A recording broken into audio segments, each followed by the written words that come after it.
নমস্কার বন্ধুরা, আমি চিত্রা। আমি আজকে রান্না করব মাটন বিরিয়ানি। বিরিয়ানি খেতে ইচ্ছে হচ্ছে? তাহলে চটজলদি এই উপকরণগুলো নিয়ে নাও।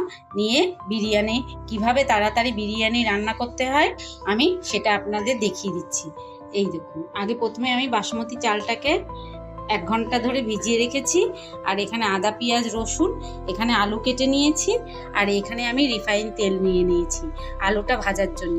আর এখানে আমি জল বসিয়ে দিয়েছি তেজপাতা দিয়ে আর 2 টেবিল চামচ নুন দিয়ে। এবার সবার প্রথমে আমি আলুগুলোকে লাল লাল করে ভেজে নেব। আর ওদিকে মাটনটাকে ভালো করে ধুয়ে আমি নুন মাখিয়ে রেখে দিয়েছি। ওদিকে আলুটা আমি নুন দিয়ে ভাজা বসিয়ে দিয়েছি। আর এদিকে আমি বিরিয়ানির এই মশলাগুলো আমি দোকান থেকে গোটা আনিয়েছি। আমি কেনা মশলা ব্যবহার করি না। এখানে জয়িত্রী, জায়ফল, শাহজিরে, শাহমরিচ আর ঘরে গরম মশলা আছে, সব একসঙ্গে মিশিয়ে আমি মিক্সিতে গুঁড়ো করে নেব। এটা কিন্তু আমি কাঁচাই গুঁড়ো করব, কাঁচা গুঁড়ো করলে খুব ভালো গন্ধ ছাড়ে। এই দেখুন, আমি মশলাটা এইরকম গুঁড়ো করে নিয়েছি। এবার আমি ওই বাটিতে বাটনাটা করব। বাটনার জন্য আমি এখানে পেঁয়াজ যা কুচিয়েছি, আমি বড় বড় 6টা পেঁয়াজ দিয়েছি। আমি এখানে হাফ পেঁয়াজ মিক্সিতে পেস্ট করে দেবো এই আদা রসুনের সাথে, আর হাফ আমি ভেজে দেবো। আর সাথে দেবো 5টা কাঁচা লঙ্কা। মাটনটায় আমি শুধু নুন ছড়িয়ে রেখে দিয়েছি। এবার আমার এই বাটনাটা হয়ে গেছে। মাটনটাকে ভালো করে বাটনা দিয়ে ম্যারিনেট করে রাখবো। আর এদিকে আলুটাও ভাজা হয়ে গেছে আর জলটাও গরম হয়ে গেছে। আমি এবার এই চালটা জলের মধ্যে দিয়ে দেবো। আর এই আলুটা তুলে নেব, নিয়ে পেঁয়াজটা ভাজা চাপিয়ে দেবো। মাটনটাকে ভালো করে এইভাবে আমি বাটনা মাখিয়ে দিয়েছি। এদিকে কড়াতে আমি পেঁয়াজটাও বসিয়ে দিয়েছি।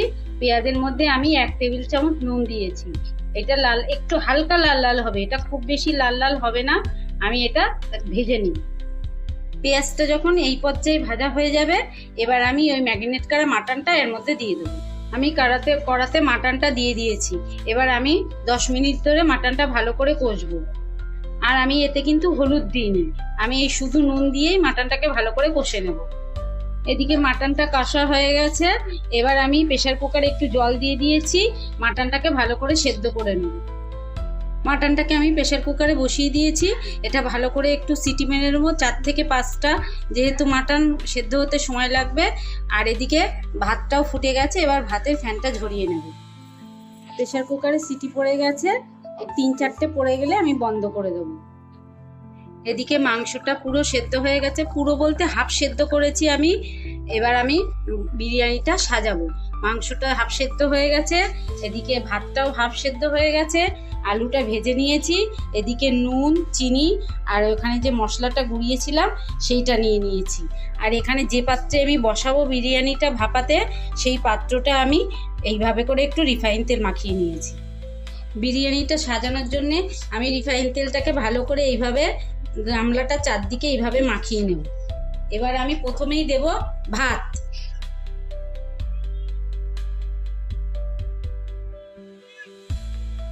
আমি এই প্রথমে ভাত দিয়ে দিয়েছি, তার উপর একটু মশলা, নুন, চিনি সব দিয়ে দিয়েছি আর আলু দিয়ে দিয়েছি।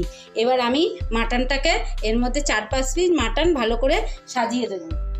এক্ষুনি আমি বেশি ঝোলটা দেবো না, শুধু মাটনটা এইভাবে করে দিয়ে দেবো।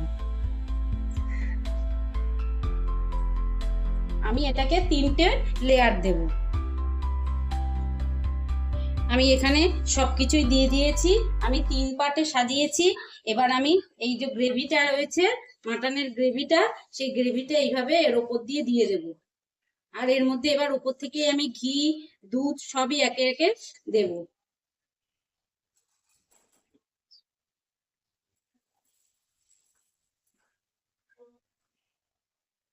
আমি এখানে 1.5 কাপ মতো দুধ কেশরী রং দিয়ে গুলে রেখেছিলাম, এটাকে এইভাবে করে ওপর দিয়ে দিয়ে দেবো। আর আমি এখানে কিন্তু 800 চাল ব্যবহার করেছি। আর আমি এর উপর দিয়ে এবার ঘিও দিয়ে দেব। ঘি আপনারা যেমন চাইবেন তেমন দিতে পারেন। আর আমি মিষ্টি আতর দেব। মিষ্টি আতরও খুব সামান্য দিতে হবে, 2-4 ফোঁটা দিতে হবে। এবার আমি ঢাকা দিয়ে গ্যাসে বসিয়ে দেব। আমি গ্যাসে বসিয়ে দিয়েছি বিরিয়ানিটা। এবার আমি এর ওপরে একটা ঢাকা দিয়ে দেবো আর তার উপরে একটা ভারী চাপা দিয়ে দেবো। আর প্রথমে আমি 5 মিনিট জোরে আঁচে রাখবো আর 20 মিনিট একদম আর অল্প আঁচে রাখবো। আমি এই তো থালা চাপা দিয়ে দিয়েছি, একটা বড় থালা আর একটা নোড়া ওর ওপরে চাপিয়ে দিয়েছি। তাহলে 5 মিনিট জোরে আঁচে থাকুক, তারপরে 20 মিনিট একদম আস্তে আঁচে বসিয়ে রেখে দেবো। আর আধ ঘন্টা থেকে 45 মিনিট পরে আমি ঢাকা খুলবো। 45 মিনিট বাদে ফিরে এলাম। এই দেখুন বন্ধুরা, বিরিয়ানি একদম মাটন বিরিয়ানি তৈরি হয়ে গেছে। এবার আমি প্লেটে গুছিয়ে দেব।